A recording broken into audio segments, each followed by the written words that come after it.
سلام علیکم و رحمت الله و برکاته. استاد ارجمند، بعضی ها می گویند مقتدی در پشت امام نباید سوره فاتحه را بخوانند. رابطه به این موضوع کمی وضاحت بدهید. بارک الله فیکم. دوست ارجمندی، جواب یک کمی تفصیل کار داره، لکن میخواهیم که شما میره به طور مختصرتر بیان کنیم. سوال اول می است که به آیات قرآن رسول الله صلی الله علیه و سلم خیلی علم داشت یا احناف؟ جوابش هم است که بدون شک رسول الله علیه و سلم با آیات خیلی علم داشت، زیرا قرآن به رسول الله علیه و سلم نازل شده. دوم سوال، آیا حدیث صحیح رسول الله صلی الله علیه و سلم خلاف آیات قرآن شده میتواند؟ نه خیر، زیرا الله عز و جل فرموده و انزلنا الیک الذکر لتبین للناس ما نزل الیهم. قرآن را به تو نازل کردیم ای پیامبر که تو با مردم بیان بکنی که به آنها چی نازل شده. پس هیچ وقت بیان پیامبر صلی الله علیه و سلم خلاف گفته های الله نیست.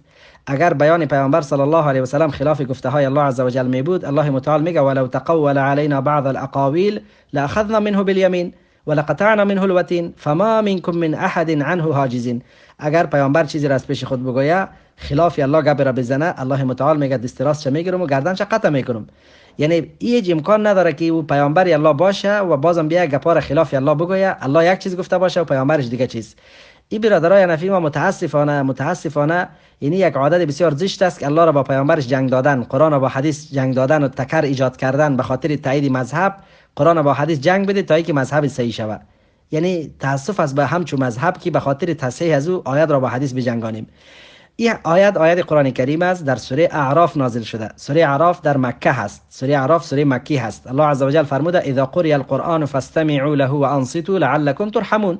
هنگامی که قرآن تلاوت کرده می شود، فاستمعوا له، شما گوش بدهید به قرآن، و انصتوا، و شما خاموش بمانید.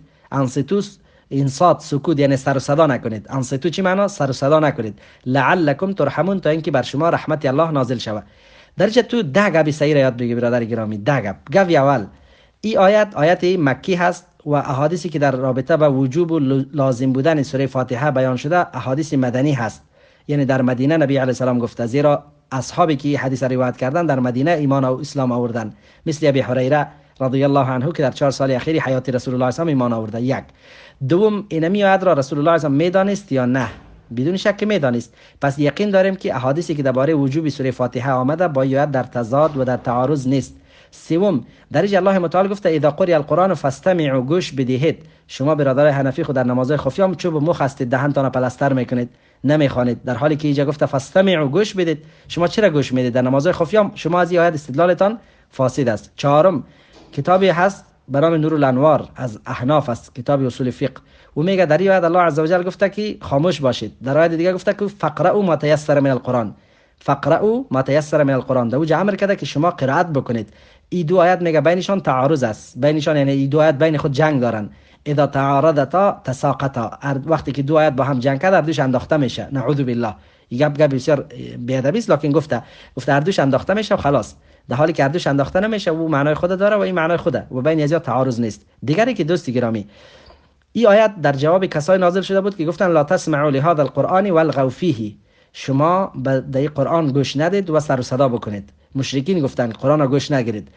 الله عز و جل گفت که قرآن خوانده میشه گوش بگیرید، به فایده شماست، یعنی سر و صدا نکنید، غال مغال نکنید. در اینجا نگفته که پشت سر امام قرائت نکنید. کسی که این گپ را میگه دروغ میگه، والله قسم. در این آیت الله نگفته که پشت سر امام سوره فاتحه را نخوانید، بلکه ما اقوال مفسرین تقریبا کوشش کردم کلی اقوال مفسرین جمع بکنم، اقوال سلف. هیچ یک از مفسرین از سلف ایتو معنا نکرده که پشت سر امام سوره فاتحه را نخوانید، ایتو نگفته.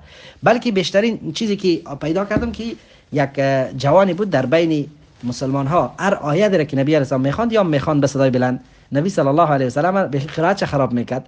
الله متعال یاد نازل کرد که وقتی قرآن خوانده میشه شما نخوانید. خب صحیح، یعنی شما به صدای بلند نخوانید که نماز دیگران هم خراب کنید، نماز امامم شما خفیه بخوانید به دلتان. دیگه ای که برادر، اذا قرئ القرآن، قرآن خو از اول الحمدلله شروع تا الناس کلش قرآن میگه، این خو عام شد. اما سوره فاتحه را که ما میگیم میخوانیم این خو خاص است، ده دلیل خاص داریم. پس عام و خاص بینش تعارض نمی باشه. عام در عموم خودش ببان، خاص استثناء بکو. یعنی قرآن را که میخوانه شما گوش بگیرید مگر سوره فاتحه. چرا مگر سوره فاتحه گفتی؟ از کجا گفتی؟ زیرا لا صلاة الا بفاتحه الکتاب، لہذا دوستی عزیز از کلش کده این جواب خوب یاد بگی. الله متعال نگفت که فلا تقرأ خلف الامام، این گپ الله نگفته. کسی که گپ را میگه دروغ میگه.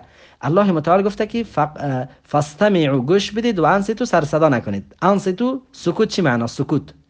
سکوت در حدیث متفق علیه تشریح سکوت آمده که سکوت یعنی آهسته بودن و صدا نکشیدن. سکوت میگه. سکوت به معنای نخواندن نیست. دلیل حدیث ابی هریره رضی الله عنه است. این دلیل مرا گوش بگی، بسیار خوب ذهن تباز میکنه. ابی هریره رضی الله عنه به رسول الله صلی الله علیه و سلم میگه که بی ابی انت و امی یا رسول الله، پدر و مادرم فدایت ای رسول الله، اسکاتک بین التکبیر و القراءه ما تقول، همین وقتی که تو ساکت هستی بعد از الله اکبر و قبل از قرائت سوره فاتحه، دینمی اول نمازت بعد از الله اکبر که ساکت هستی، ما تقول چی میخوانی؟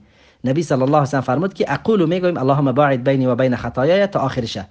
در این حدیث دقت کو، یعنی ابو هریره میگه یا رسول الله تو که ساکت هستی چی میخوانی؟ یعنی سکوت با خواندن در تعارض و تضاد نیست.